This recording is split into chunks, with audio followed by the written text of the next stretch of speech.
It's my privilege tonight to help to introduce the award for journalism.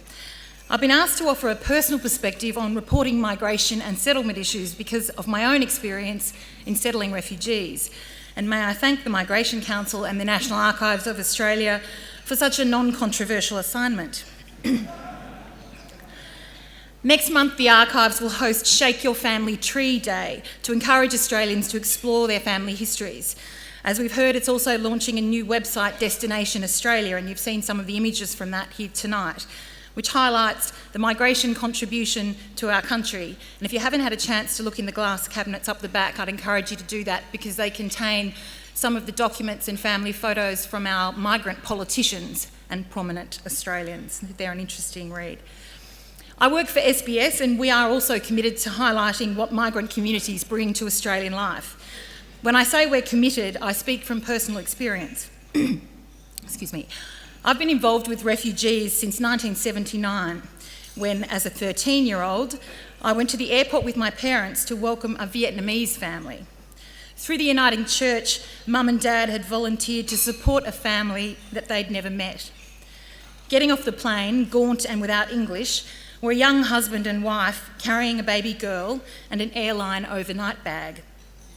I was there in my school uniform and remember being gobsmacked that this was everything they had.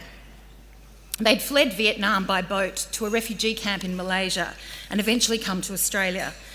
The church rented them a townhouse and furnished it with donations. My parents and a second support family organised driver's licences, English classes, Medicare. And I did what a teenager could, learning bits of Vietnamese and helping around the house. This family became part of ours. Language was the biggest barrier. We laughed and got frustrated and used the telephone interpreter service a lot. And as the brutal Canberra winter descended, we discovered they were sleeping on top of the bedspread because we hadn't thought to explain that there were layers of sheets and blankets underneath it. In Vietnam, the husband had been a specialist diesel mechanic, so Dad helped him get a job cleaning buses in the hope, ultimately futile, that they'd eventually want his skills.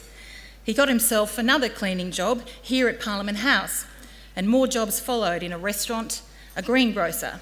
At home, the young couple sat up at night, putting the spokes in bicycle wheels for money. They sent money back to family, spent enough to live, and saved the rest. Eventually, the husband learned baking, and they bought a hot bread shop, and then another one.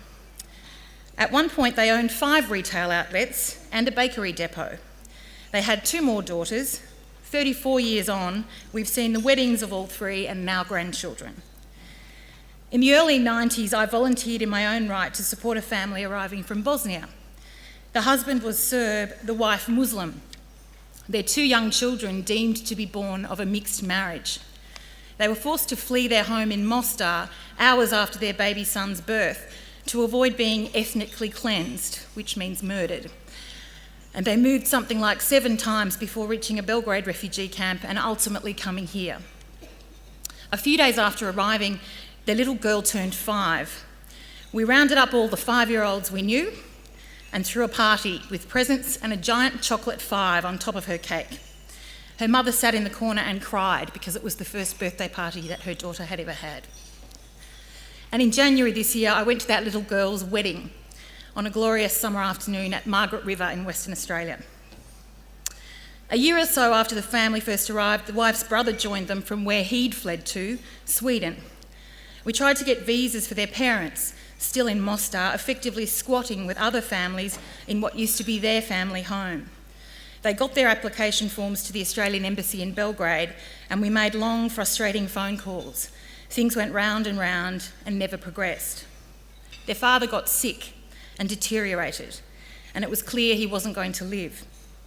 I had some money saved, so I urged sister and brother to let me send them home to see him. They resisted, I insisted, and they went. Among the things they packed was a fresh white sheet so he would have a proper Muslim burial. They were able to see him before he died and be with him when he did, and they buried him in the sheet. And there remains a great nagging on my soul that had we managed to better navigate the bureaucracy and get their parents here, their dad might not have died when he did. When they came back to Australia, they insisted on repaying me those airfares, $50 at a time. They brought their grieving mother on a visitor's visa. She had to return to Mostar and wait more than 2 years before being allowed to come back permanently. The so-called queue is very long. Join it and you can wait an interminable time.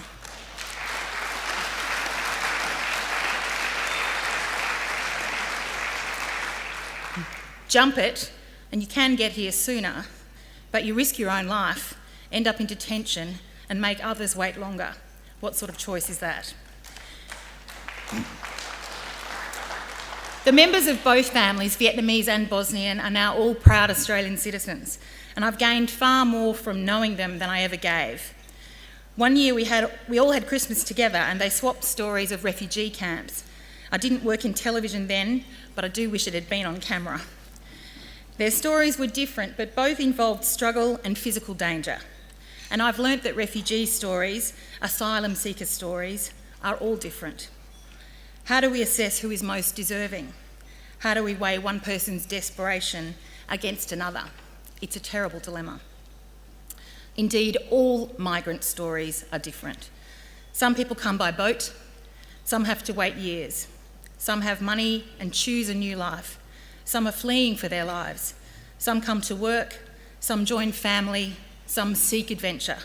Some feel exploited, bewildered, hurt, privileged, excited. Some come with family, some alone. But they all arrive in a new, often strange place, having left what they know behind, and it's rarely easy. Making migration policy is a different kind of hard, and so is reporting on it, especially at the moment. I would hope that those of us who do these things might bear in mind that these are people we're dealing with, not labels or categories.